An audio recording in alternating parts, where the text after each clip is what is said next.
ইরাকের প্রসঙ্গটা আসলো সে সময় যেই রিপোর্টগুলো ছিল নিজেদের রিপোর্টকেই অস্বীকার করে অগ্রাহ্য করে হামলা চালানো হলো। এখনও দেখা যাচ্ছে গেল মার্চে ইন্টেলিজেন্স প্রধান যুক্তরাষ্ট্রের তুলসি গ্যাবার্ড তিনি বলেছিলেন যে ইরান আসলে নিউক্লিয়ার ওয়েপন তৈরি করছে না, খামিনি সেই স্থগিতই রেখেছেন সেই প্রজেক্টটা। সেই বিষয়ে যখন সিএনএনের সাংবাদিক ট্রাম্পকে জিজ্ঞাসা করছিলেন, ট্রাম্প বলছেন আহ, ওটাকে তিনি কেয়ারই করেন না বা পাত্তাই দেন না সেই বিষয়ে। তিনি বলছেন ভেরি ক্লোজ, মানে নিউক্লিয়ার ওয়েপন তৈরির ভেরি ক্লোজ, খুব কাছাকাছি অবস্থায় চলে গেছে ইরান। তাহলে নিজেরাই নিজেদেরকে পাত্তা দেয় না, মানে কোনো রকম অবস্থান কি নাই, কিছু প্রমাণ করতে হয় না বা মানুষের কাছে কিছু পরিষ্কার করার প্রয়োজন হয় না, যা ইচ্ছে করে ফেলা যায়, এরকমই কি একটা অবস্থায় পৌঁছে গেছে এখন? আহ, সেটা মানে এখন অবস্থা দৃষ্টে খানিকটা তাই মনে হচ্ছে। তবে আমি দুইটা কথা বলি। একটা হচ্ছে যে আমরা লিডারশিপের মধ্যে সাইকোলজিক্যালি ড্রিভেন লিডারশিপ, আকমল ভাই তো এখানে আছেন, মার্কিন একজন স্কলার জার্ভিস, তিনি 1979 সালেই 1969 সালে পারসেপশন এন্ড মিসপারসেপশন বলে একটা বিষয় নিয়ে গবেষণা শুরু করেছিলেন, এবং তারপর থেকেই এই দৃষ্টিভঙ্গি দিয়ে পৃথিবীকে দেখা বা পারসেপশন দিয়ে পৃথিবী দেখার একটা প্রবণতার কথা তিনি বলেছিলেন।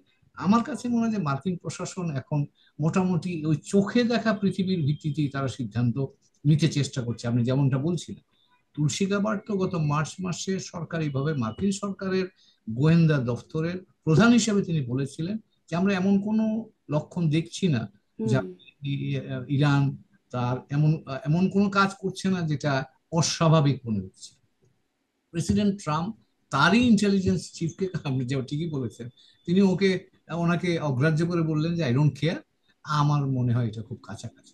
এখানে তথ্য উপাত্তের চাইতে আমার ভালো লাগা মন্দ লাগা দিয়ে কগনিটিভ হুম। বায়াস যেটাকে বলা হয় সেটা দিয়ে উনি দেখতে চাচ্ছেন এবং সেখানে সিদ্ধান্ত নিতে চাচ্ছেন। ওই যে ডক্টর আকমল হোসেন যেমনটি বলছিলেন, তুই ঘোলা করিস নাই, তোর বাপ ঘোলা করেছে পানি, ওরকম একটা অবস্থা। দ্বিতীয় আমার কাছে যেটা মনে হয়, সেটা আমার নিজে যেহেতু কূটনীতি জগতে একটু বিচরণ করেছিলাম, ওনার মধ্যে একটা ফ্রাস্ট্রেশনও কাজ করছে। সেটা হচ্ছে যে তিনি দুইটা জায়গাতে চেষ্টা করছিলেন এর আগে, বিশেষ করে ইউক্রেনে তিনি চেষ্টা করছিলেন এবং বলছিলেন যে একদিনের মধ্যে তিনি ইউক্রেন যুদ্ধ শেষ করে দিতে পারবেন। প্রেসিডেন্ট পুতিনের সাথে যখন নেগোসিয়েশন হলো বা এদের সাথে নেগোসিয়েশন হয়েছে, তখন তিনি বুঝতে পেরেছেন যে এটা ভারী কমপ্লেক্স, বেশ জটিল একটা জিনিস। এবং এখানেও কিন্তু এই যে 5 দফা ইরানের সাথে যে নেগোসিয়েশন হয়েছিল, তাতেও আমার ধারণা আমেরিকানদের মধ্যে একটা ধারণা জন্মেছে, বিশেষ করে প্রেসিডেন্ট ট্রাম্পের মধ্যে, যে এই বিষয়টা বোধহয় সহজে করা যাবে না, ইরান লম্বা ধরনের একটা নেগোসিয়েশন যেতে হবে। এন্ড সেই কারণে তিনি হয়তো হতাশ হয়েছে, এটা হতে পারে।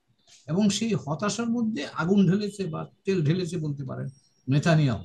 কারণ নেতানিয়াহু গত 20 বছর ধরে কিন্তু কন্টিনিউয়াসলি চেষ্টা করছে ইরানকে পিন ডাউন করার জন্য, অর্থাৎ ইরানের উপর আক্রমণ চালিয়ে তাদের মতে তাদের সবচেয়ে শক্তিশালী, তাদের যে প্রতিদ্বন্দ্বী আছে তাকে নিশ্চিহ্ন করা। তো সেই জায়গায় আমার ধারণা যে মার্কিন প্রশাসন এবং ইসরায়েলি চিন্তার একটা সমন্বয় ঘটেছে, এবং সেই ভিত্তিতেই ইসরায়েল এই একেবারেই আনপ্রভোকড, একেবারেই অন্যায়, আইন আন্তর্জাতিক রীতিনীতির বাইরে, আইন রীতিনীতির বাইরে এরকম একটা আক্রমণ চালিয়েছে। তো এখন সেই জায়গায় কোথায় যাব আমরা জানি না, কিন্তু এটা ঠিক যে ইরান কিন্তু ইরাকও নয়। ইরান কিন্তু ইস এ সিভিলাইজেশনাল স্টেট, এবং ইরানের সুদীর্ঘ ইতিহাস আছে। এবং ইরানের ভেতরে ধরেন আমরা জানি ইরানের ভেতরে কিছু মতদ্বৈততা আছে, কিন্তু এটাও আমরা জানি যে ইরানের সাথে পশ্চিমা জগতের এই সংঘাত বা আপনি যদি বলেন প্রতিদ্বন্দ্বিতা, এটা শুরু হয়েছে কিন্তু 1953 সাল থেকে। মোসাদ্দেককে, তৎকালীন প্রধানমন্ত্রী, ইরানের প্রধানমন্ত্রী, নির্বাচিত প্রধানমন্ত্রীকে ক্ষমতাচ্যুত করার তখন ব্রিটিশরা করেছে উইথ আমেরিকান হেল্প। এখন এই জেনারেশনস আফটার জেনারেশনস কিন্তু ইরানিয়ানসরা এই ওয়েস্টের এগেনস্টে ফাইট করে বা প্রতিদ্বন্দ্বিতা করে টিকে আছে। কাজে কেউ যদি এখন মনে করে যে আজকে দুইটা বোম মারলে বা 5 জন নেতাকে মেরে ফেললে সমাধান হয়ে যাবে, তাহলে আমার মনে হয় যে এখানে যথেষ্ট পরিমাণে চিন্তার ভিত্তিটা হয়তো শক্তিশালী নয়। জি কারণ জি ইরান 8 বছর লড়াই করেছে ইরাকের সাথে, তখন কিন্তু সবেমাত্র ইসলামিক এই বিপ্লবের এই বর্তমান সরকার মাত্র ক্ষমতা এসেছে। তখন কিন্তু তারা টিকেছে এবং তখনও পশ্চিমা জগৎ ইরাকের মাধ্যমে এই আক্রমণ পরিচালনা করেছিল। 8 বছরও কিছু হয়। কাজে এখন আমি জানি না এটা কোথায় যাবে, বাট ইরান একাই যুদ্ধটা এখন করতে হচ্ছে, এটা পরিষ্কার। তার পাশে এই জি মুহূর্তে আর কি